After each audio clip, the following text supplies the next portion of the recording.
In generale sono un motore di sviluppo, lo sono perché è provato una ampissima direi, letteratura economica che dimostra come decisioni del genere facilitano la concorrenza, migliorano la concorrenza e con essa un generale abbassamento dei prezzi delle tariffe. Questo è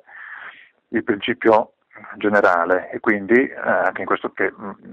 dovrebbe valere anche in questo caso, naturalmente in condizioni ideali. Ci sono liberalizzazioni e liberalizzazioni,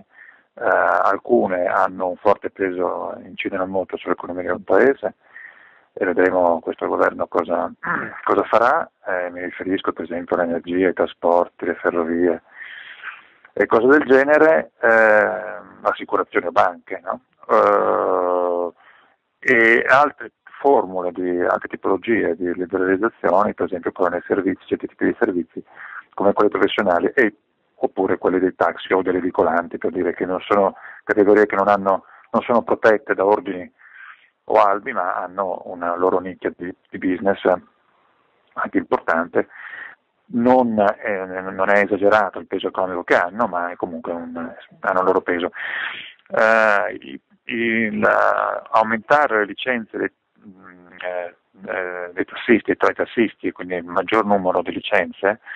ha l'obiettivo di facilitare con la concorrenza l'abbassamento delle tariffe, ma soprattutto non è solo questo, tanto solo questo, quanto il fatto che si intende, così è stato dichiarato anche dal governo, creare occupazione, quindi maggiori possibilità a persone che non potrebbero in questa fase, non hanno potuto esercitare, dare loro questa possibilità a costi inferiori,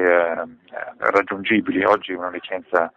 del taxi costa abbastanza, nelle grandi città si va da 100-200 mila euro, pertanto è un investimento che invece con una maggiore libertà di azione potrebbe diminuire. Quindi più occupazione e sul fronte dei prezzi un abbassamento. Questo è l'idea in generale. Poi che sia anche un'operazione di marketing, questo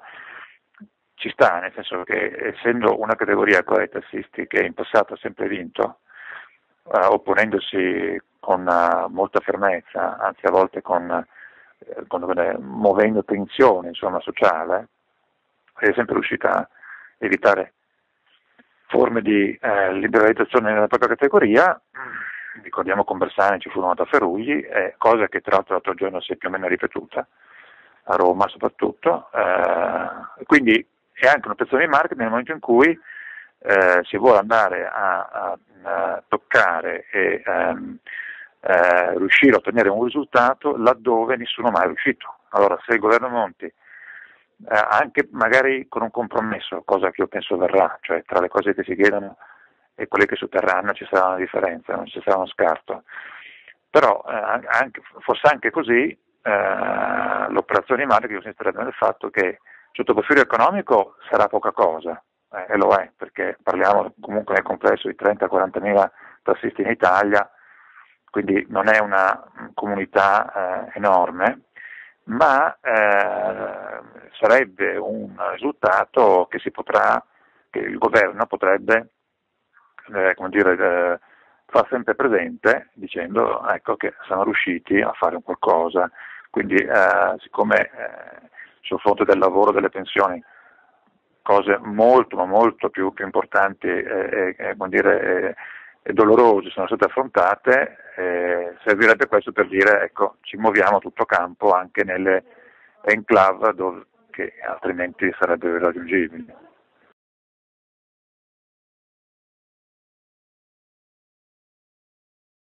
Sicuramente, però le cose vanno insieme, la possibilità, per esempio in una città come Milano, adesso si chiude il centro durante la giornata, salvo pagare 5 euro, l'uso del taxi cambia, no? Cambierà, vedremo un utilizzo diverso, una velocità diversa delle corse, vedremo sui prezzi cosa succederà, per esempio traffico e servizio pubblico, perché i tassisti svolgono un servizio pubblico anche se sono dei privati, perché lavorano su concessione, si rimodellerà, nella città si rimodelleranno queste cose, Quindi certamente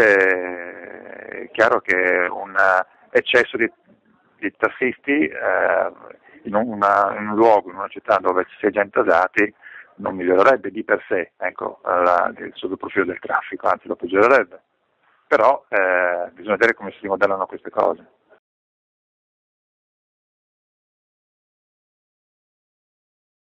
Sì, adesso questo è in discussione perché anche come dire,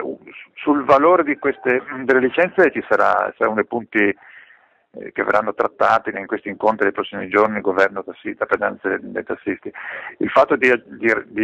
regalare una licenza ai tassisti oggi che esercitano, che possono di questa licenza fare quel che vogliono, è stata recepita male dai tassisti perché dicono che questo inflaziona solo il mercato e svalorizza ciò che hanno. E quindi bisogna vedere se questo avverrà. Sembrerebbe di primo acchito una mossa che va incontro alle esigenze dei tassisti, ma loro la leggono male,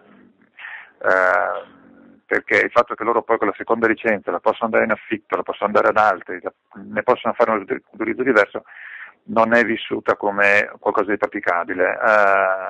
Questo è il quadro, però bisogna vedere dagli incontri di questi giorni che cosa si dicono tra loro, perché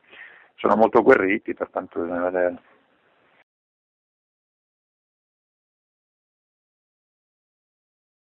Qui cambiamo territorio, sì, sono questioni che anche qui sono annose e che vedo che questo governo ha tenuto in secondo piano, no? Entrambe le questioni, e quindi probabilmente saranno oggetto di forse di una terza fase. Le province, per dire, era stato un argomento clou del governo Berlusconi, poi però è finito in niente, spostando la questione a livello costituzionale, il che vuol dire dilungare le referende greche. Vedo che da qualche parte si dice che questo governo voglia fare qualcosa, ma ho già visto per esempio le associazioni che raggruppano le province, ancora ieri e l'altro ieri, hanno proclamato reazioni furibonde sul fatto che si taglino questo tipo di enti. Quindi, come dire, c'è un'Italia che sta ribollendo, siccome sono stati annunciati scioperi di tutte le categorie, scioperi o comunque proteste